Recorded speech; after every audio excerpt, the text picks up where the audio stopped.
Hello, my name is Hope Struble. And my name is Samantha Frank, and welcome to Cougar News Now.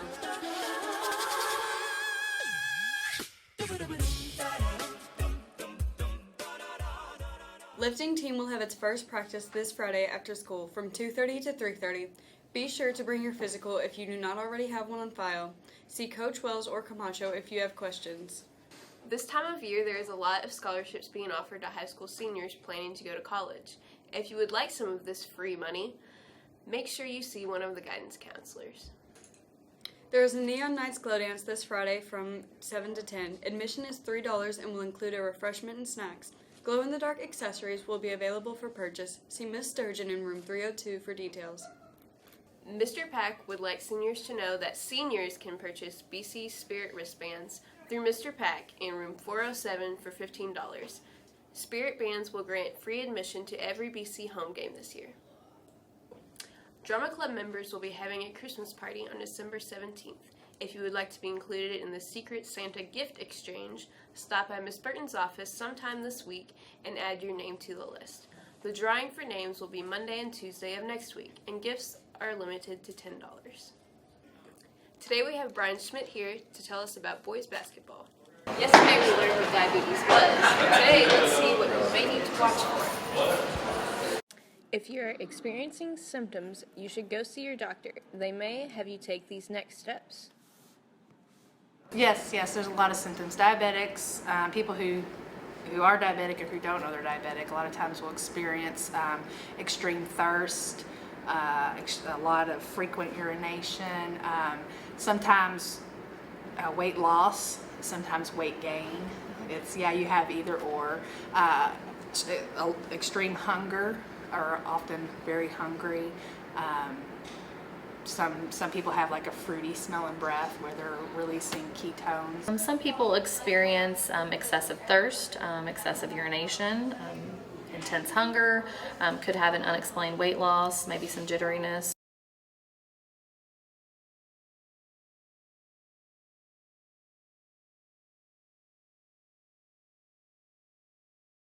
Diagnose usually if they have concerns or their doctors have concerns, then there's several tests that they run. They can do a fasting blood glucose, which is where a patient doesn't eat or drink anything from the night before up until the morning of the test, and they will come in, draw their blood, and see what their blood sugar is without any nutrition, without anything to sway those results. They also have another test they call a hemoglobin A1C, and that looks at a 3-month period of what your blood glucose levels have done for the last 3 months. Anything over a 6, they start looking at you're diabetic. And on the fasting blood glucose, anything over 120 is kind of in the diabetic range. Well, you would go to the doctor, of course, tell them your symptoms. They're going to look at the symptoms that you might be exhibiting, and then they're also going to do some testing of your blood, looking at the level of glucose in your blood when you fasted. So you would not eat overnight, and then go in and they would draw your blood and see where your level fell within a certain range. It is vital you understand that diabetes affects more than just the pancreas. When not managed, it can wreak horrific tolls on numerous parts of your body. Oh, absolutely. If you don't control your blood sugars and you let diabetes get out of hand, it can affect your eyesight. There's been many diabetics who've gone blind because they haven't taken care of their blood sugar levels. Their kidneys are a lot of times affected. The blood sugar hardens the arteries and slows down blood flow. So you don't get blood flow to the kidneys, which they will start to fail. A lot of people have lost their lower extremities or their foot due to lack of blood flow because of their sugar levels being high. They're prone to sores not healing, so if they cut a part of their body or if they develop some sort of sore, it doesn't heal quite as quickly. So there's a lot of contraindications to not keeping control of your diabetes. Well, diabetes really affects the whole body. Eventually, if you have it, especially if you don't control it well with medications or diet or insulin, then it can affect all of the organ systems, but it can cause complications in the eyes. It can damage the nerves, cause some deadening of the nerves or neuropathy. It can cause heart problems, high blood pressure, pretty much affects the whole body. How can we prevent diabetes? Get up, move, keep a healthy weight, keep a watch on the amount of sugars and simple carbs that we take in, just live a healthy lifestyle. Well, we can't prevent type 1 because it's hereditary, so the only thing you can do for that, of course, is just to treat it and control it. Type 2, however, you can possibly prevent it by keeping your weight at a healthy level, exercising regularly, and having a healthy diet. Donnie has some information about a special student of the month. Well, we actually have 2 student of the months. Those students are Cheyenne Huff and Kevin McKnight. These are the good things that their teachers had to say about them.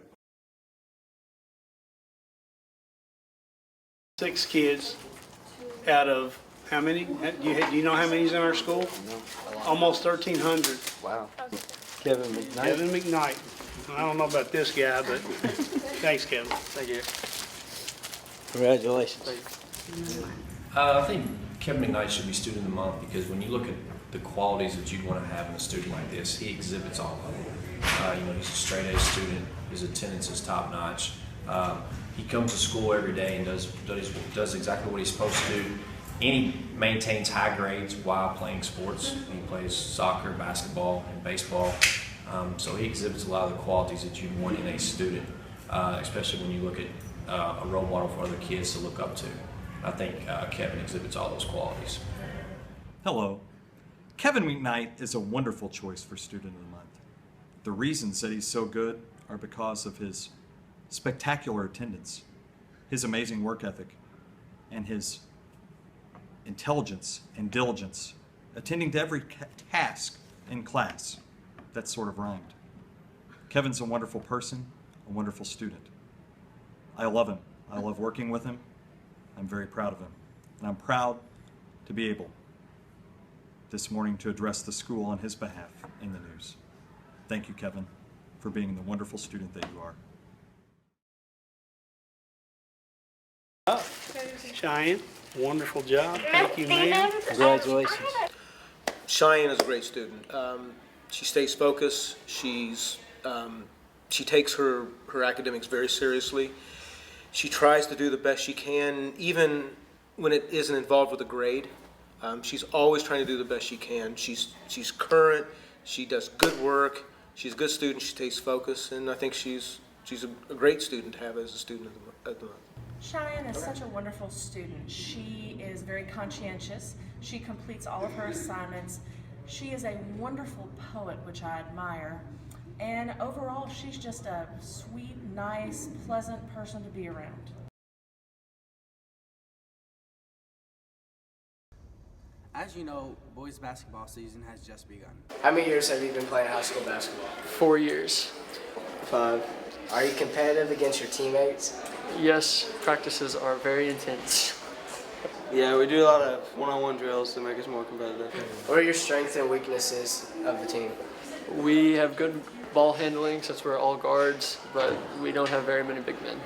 We are basically all guards, so we don't turn the ball over very much, but we don't have any size. What's your goals for the season? To win a district championship. District championship. To do well in our district games and possibly win a district championship. How would you define success? Man, that's a tough question. I would say success, it's just doing all you can do, trying your hardest, no matter what the outcome is. Just setting out to accomplish a goal and accomplishing it. That's what I would see success as. What are some ways to bond with your teammates? Just at practice, hanging out and playing. Sometimes we have events where we all hang out, and Christmas tournament, that's pretty fun. Yeah. How can you teach more life lessons to your players and set a better example? I think, basketball being a team sport, I think it in itself is going to teach life examples to the kids on how to be accountable, not just to yourself, but to each other, getting the kids to understand and doing a lot of team building activities with the kids to get them to understand that they're not just letting themselves down when they do something. It's hurting others and hurting a team, and a lot of things you're going to do in life as far as being in a marriage or being with co-workers and everything. It's basically a team. You know, life's a team sport, and you've got to learn to work with other people. You know, and I think we emphasize that a lot to the kids, that you can't win by yourself. You have to win with your teammates. And so we'll continue to stress that every day. Thanks for watching.